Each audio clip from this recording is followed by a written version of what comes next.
Setiap kali palang kereta tertutup, waktu seakan ikut berhenti. Pengendara hanya bisa menunggu hingga kereta lewat dan palang kembali terbuka. Di tengah persoalan itu, pemerintah pernah menawarkan sebuah harapan. Sebuah jalan tembus di sisi timur rel kereta yang menghubungkan Kalibata hingga tembus ke Depok untuk mengurangi kemacetan. Untuk mewujudkannya, rumah-rumah warga dibebaskan, bangunan dikosongkan, sebagian masyarakat harus merelakan tempat tinggal yang telah mereka huni selama bertahun-tahun. Namun hari ini harapan itu masih menyisakan tanda tanya. Di balik pagar seng dan bangunan yang terbengkalai, proyek yang diharapkan menjadi solusi belum sepenuhnya rampung. 10 tahun lebih sejak proyek ini direncanakan, masyarakat masih menunggu. Kami dari kelompok 5 hadir di sini untuk mengkaji satu pertanyaan penting.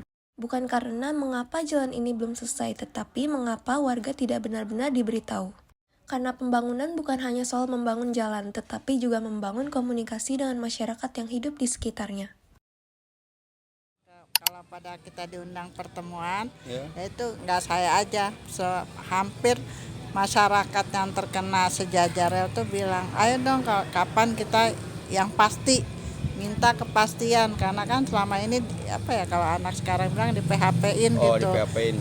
Besok katanya mau digusur, ternyata nggak jadi.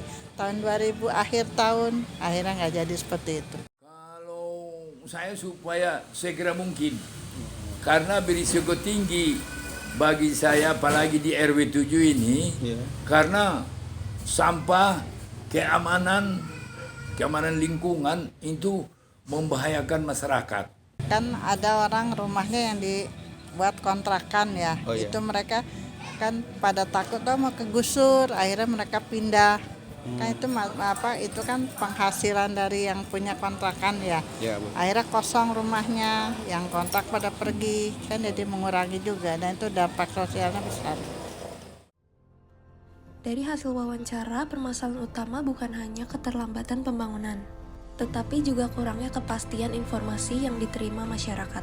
Ketidakpastian ini juga berdampak pada ekonomi masyarakat. Beberapa rumah yang sebelumnya disewakan sebagai kontrakan, kini kosong atau kehilangan penyewa karena lingkungan menjadi kurang aman dan nyaman. Akibatnya sebagian warga kehilangan sumber pendapatan tambahan yang sebelumnya mereka peroleh dari usaha kontrakan. Menurut kelompok kami, pemerintah perlu meningkatkan komunikasi dengan masyarakat melalui sosialisasi yang rutin dan terbuka mengenai perkembangan proyek. Informasi mengenai proses pembebasan lahan, pembayaran ganti rugi, serta jadwal pelaksanaan perlu disampaikan secara berkala, agar tidak menimbulkan ketidakpastian. Dari studi ini, kami menyimpulkan bahwa keberhasilan pembangunan tidak hanya bergantung pada penyelesaian infrastruktur, tetapi juga pada komunikasi yang mampu membangun kepercayaan masyarakat. Dari kelompok 5 sudah terjun langsung ke lapangan untuk meninjau proyek jalan rel sejajar ini. Sepertinya belum semua terrealisasikan, sepertinya proyek ini masih mangkrak ternyata.